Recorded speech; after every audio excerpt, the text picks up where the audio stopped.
করে। যখন রান্নাটা করে তারা কিন্তু চিন্তা করে যাদেরকে আমরা খাওয়াবো তারা যেন একটু ভালো মতো খায়। আমরা যখন বিভিন্ন রেস্টুরেন্টে খাওয়া দাওয়া করি, আমরা অনেক কিছু খাই, বার্গার, পিৎজা, কাচ্চি বিরিয়ানি অথবা ভাত ডাল যাই খাই, খাওয়ার পরে বলি না উফ জোস হয়েছে তো, হেভি মজা হয়েছে তো।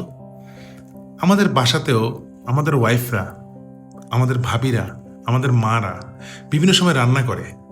এই রান্না করার পরে তারা কিন্তু অনেক কষ্ট করে রান্না করে। যখন রান্নাটা করে তারা কিন্তু চিন্তা করে যাদেরকে আমরা খাওয়াবো তারা যেন একটু ভালো মতো খায়।